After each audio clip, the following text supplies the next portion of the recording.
Okay, let's talk about something you've probably heard a lot about lately.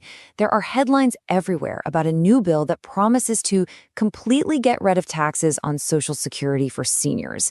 It's been nicknamed the One Big Beautiful Bill, and yeah, on the surface, that sounds amazing.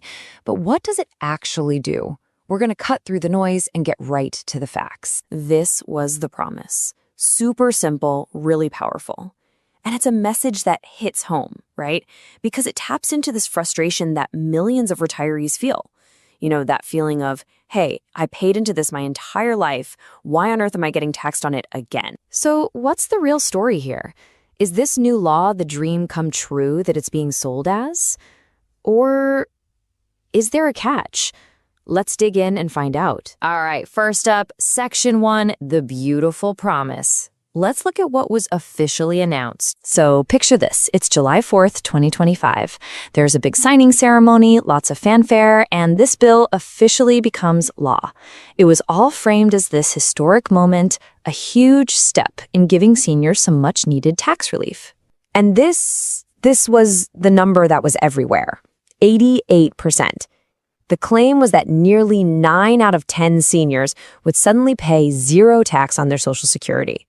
I mean, that sounds like a total game changer. But is that what's really happening? Okay, now for Section 2, the reality. Because, you know, when you actually dive into the, 900 pages of this bill, you find out the way this whole thing works isn't exactly what the headlines were shouting about. In this right here is the heart of our fact check. The promise was simple, total tax elimination. The reality, it's a temporary income-limited tax deduction. And trust me, those are two very, very different things. It comes with some pretty big catches. So how does this new tax break really work? Well, a deduction just lowers your total taxable income. It's not some magic wand that's waved over your Social Security check. Think of it more like this. For some folks, this new deduction is just big enough to pull their total income down below the line where their benefits start getting taxed. It's kind of like a backdoor approach, not a direct fix-it. And of course, the devil is always in the details, right? First off, this whole thing is temporary. It just goes away in 2028 unless Congress decides to renew it. Second, it's limited by your income. The more you earn, the less you get. And for the wealthiest seniors, you get nothing. But maybe the biggest kicker, it doesn't even fix the root problem everyone complains about. Those income levels that trigger the tax in the first place, they are still stuck back in the 1980s, totally unadjusted for decades of inflation. All right, Section 3, winners and losers. So with all those rules and limits, who actually wins here? Let's go back to that huge 88% number and break it down. So this is maybe the most misleading part of the whole sales pitch. Look at how that 88% figure is built. The huge majority of that group, we're talking 64% of all seniors, they already didn't pay any tax on their benefits. Their income was already too low. This new law only helps that other 24%. So yeah, the real impact is on that much smaller slice, not on nearly everyone, which is what it sounds like. So when you lay it all out like this, the picture gets crystal clear. The lowest income seniors, no change. The highest income seniors, no change for them either. And what about people under 65 who are on disability? Nope, nothing for them.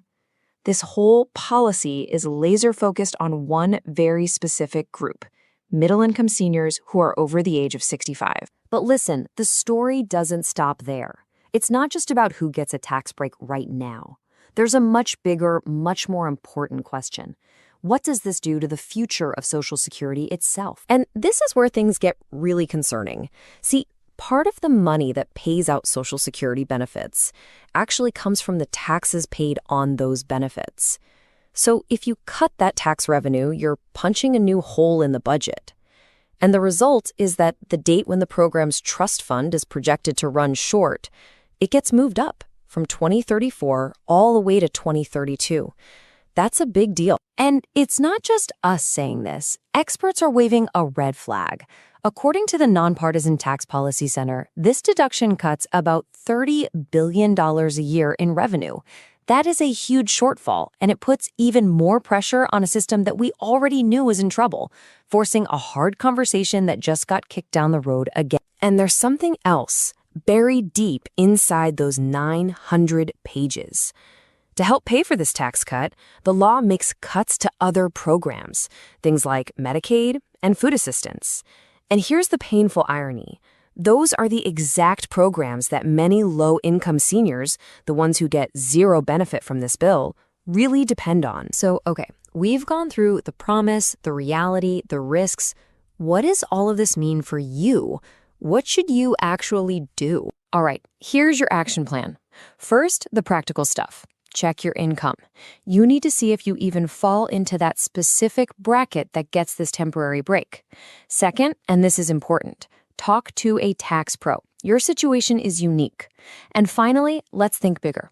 The long-term health of Social Security is something that affects literally everyone. So it's crucial we push for real, lasting solutions. You know, the lesson here is pretty simple. Whenever a policy is sold with a beautiful promise, it's always worth looking a little closer. This bill, it offers a temporary, very targeted tax break for some seniors. It is absolutely not the universal, permanent fix it was made out to be. And ultimately, it leaves the biggest, most critical questions about the future of Social Security completely unanswered.